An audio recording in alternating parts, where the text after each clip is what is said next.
जय हिंद भाई मेरे नौजवान साथियों को। कैसे हो लाडले आप सभी? जितने मेरे साथी नेवी मेडिकल असिस्टेंट के लिए फॉर्म अप्लाई करने जा रहे हैं उन सब का ये सबसे ज्यादा सवाल है, सर इसकी एक बार जॉब प्रोफाइल के बारे में बताओ। अलग अलग साथियों के अलग अलग सवाल हैं। कोई पूछ रहा है सर इससे हम मार्कोस कमांडो में जा सकते हैं कि नहीं जा सकते। कोई बोल रहा है सर इसमें स्टडी का टाइम कितना मिलता है, कहाँ जॉब करनी होती है, कैसी जॉब है, क्या इसकी जॉब प्रोफाइल है, किस हिसाब से सैलरी रहेगी, वर्दी वगैरह कैसी मिलती है नेवी की। काफी सारे डाउट है साथियों के। मैंने कोशिश की है सबके डाउट, सबके कमेंट्स, मैसेजेस एक साथ उठा के। भाई लाडलो रिप्लाई बेशक आप लोगों का नहीं आ पाया होगा, लेकिन जो है मैंने कोशिश करी है कि आप सबके जो डाउट थे उन सबको एक साथ इकट्ठा करके वीडियो बनाने की। ठीक है, तो मैंने इसमें सारे पॉइंट कवर कर दिए आपके नेवी मेडिकल असिस्टेंट को लेके। जो जो आपके डाउट थे, सर ये वर्क प्रोफाइल इसकी क्या रहेगी, मतलब काम वगैरह क्या करना पड़ेगा, सैलरी कितनी रहती है, ड्यूटी टाइम वगैरह क्या रहता है, ड्यूटी का एरिया कहाँ रहता है, क्या छुट्टियां वगैरह कितनी मिलती हैं, वर्दी वगैरह किस हिसाब की मिलती है, हथियार वगैरह आपको क्या हिसाब से दिए जाते हैं, या फिर हथियार की ट्रेनिंग होती है नहीं होती है, मार्कोस कमांडो आप ज्वाइन कर सकते हैं कि नहीं कर सकते, स्टडी टाइम वगैरह मिलता है नहीं मिलता, ये परमानेंट है या 4 साल की है, सबसे पहले क्लियर कर दूं कि परमानेंट है। ठीक है, उसके बाद में पेंशन मिलती है, सीएसडी फैसिलिटी, सीएसएस वगैरह, ex serviceman quota, government recommendation, dependents को क्या बेनिफिट्स मिलते हैं, सारी फैसिलिटी बेनिफिट्स और जो प्रोफाइल के बारे में सब कुछ डिटेल से अपन इसमें बात करने वाले हैं वीडियो में। ठीक है लाडलो, कोई डाउट आपका छूटेगा नहीं। सबसे पहले बात करेंगे अपन वर्क प्रोफाइल, क्या काम करना होता है। देखो, मेडिकल असिस्टेंट है तो एक चीज मैं बता दूं, जो तीनों, कुछ जगह ऐसी हैं जहां तीनों सेनाएं मिलकर काम करती हैं, एयरफोर्स, आर्मी और आपकी नेवी। जैसे आपका armoured forces medical college Pune में है, एफएमसी, वहां पे तीनों सेनाएं ट्रेंड होती हैं। तीनों सेनाओं के सोल्जर जो हैं, मेडिकल असिस्टेंट, नर्सिंग असिस्टेंट, ये सभी वहां पे ट्रेंड होते हैं। इनके टेक्निकल स्टाफ वहां ट्रेंड होते हैं। बाकी और भी ऑफिसर लेवल की डॉक्टर वगैरह की भी जो है ट्रेनिंग वगैरह चलती है, लेकिन यहाँ पे तीनों का आपको देखने को मिलेगा।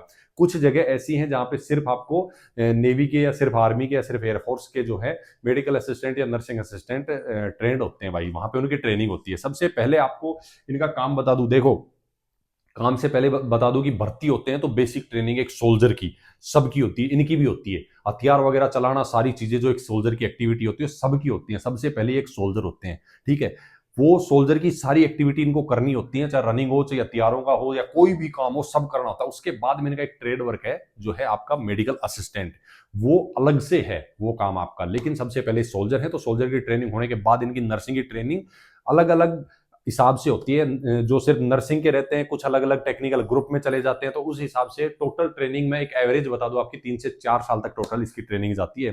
तो अग्निवीर में तो वैसे ये नहीं आएंगे, ठीक है, क्योंकि इनकी ट्रेनिंग ही इतनी होती है, तो फिर इनसे सर्विस भी तो लेगी ना सेना। तो ये आते हैं परमानेंट में। ये टॉपिक आपका मैंने यहीं से क्लियर कर दिया। अब जैसे आप देख रहे हैं युद्धपोत वगैरह जो रहते हैं, वहां पे जैसे जहाज वगैरह में ड्यूटी लग जाती है, वहां अगर कुछ हुआ, ठीक है, तो वहां पे सोल्जर्स को ट्रीटमेंट वगैरह देना, या फिर नॉर्मल एरिया में भी ट्रीटमेंट वगैरह देना, या उनके डिपेंडेंट्स को ट्रीटमेंट वगैरह देना, तो ये सारे काम इनके मेन काम होता है ट्रीटमेंट देने का। लेकिन जब मान लो ऐसी जगह गए, कहीं जहाज में गए या फिर युद्धपोत में है, लड़ाई के दौरान है, तो इनको सारी एक्टिविटी सोल्जर वाली करनी पड़ती है, और साथ में इनको मेडिकल सपोर्ट भी अपने साथियों को देना होता है। तो यही सब इनका काम होता है, ठीक है।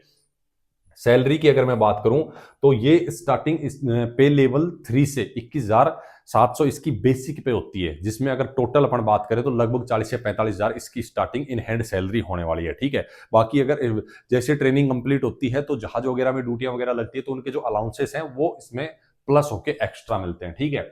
तो ये अच्छी खासी सैलरी पैकेज भी इसमें मिलने वाला है। ड्यूटी टाइम की अगर मैं बात करूं तो ऐसा सेना में कोई फिक्स नहीं है कि आपको कितना टाइम ड्यूटी करनी है। सेना में जब आप भर्ती होते हैं आपको कभी भी किसी भी टाइम बुला लिया जाता है, लेकिन ये ऐसा होता है जब जरूरत होती है, और बहुत कम टाइम ऐसी जरूरत पड़ती है। बाकी टाइम पे आपको 8 से 10 घंटे काम करना होता है, बाकी आप फ्री रहते हैं टाइम आपको स्टडी वगैरह के लिए। जैसे मैंने बताया ड्यूटी टाइम आपका हो गया, स्टडी टाइम का भी यहीं से क्लियर कर देते हैं। आपको अच्छा खासा समय मिलता है। पढ़ने वाला बालक ना अपर लेवल की जॉब में भी सिलेक्शन ले लेता है, ठीक है, चाहे सेना में वो करे तैयारी या फिर सिविल की तैयारी करे, तो सारी परमिशन वगैरह मिल जाती है, आपको लेनी पड़ती है, ठीक है। तो आपको स्टडी के लिए काफी टाइम मिलता है, ठीक है। ये परमानेंट है, ये भी आपका क्लियर हो गया है। यहाँ से एक टॉपिक अपन कवर करते हुए चलेंगे। जब परमानेंट है तो पेंशन भी लागू होगी, ठीक है। आप परमानेंट हैं और 15 साल से ज्यादा सर्विस करते हैं तो आपको पेंशन भी लागू होगी, कोई दिक्कत नहीं है, ठीक है। फिर आ जाता है ड्यूटी का एरिया, वो तो मैंने पहले ही क्लियर कर दिया आपका कि कहाँ कहाँ इनकी ड्यूटी लग सकती है।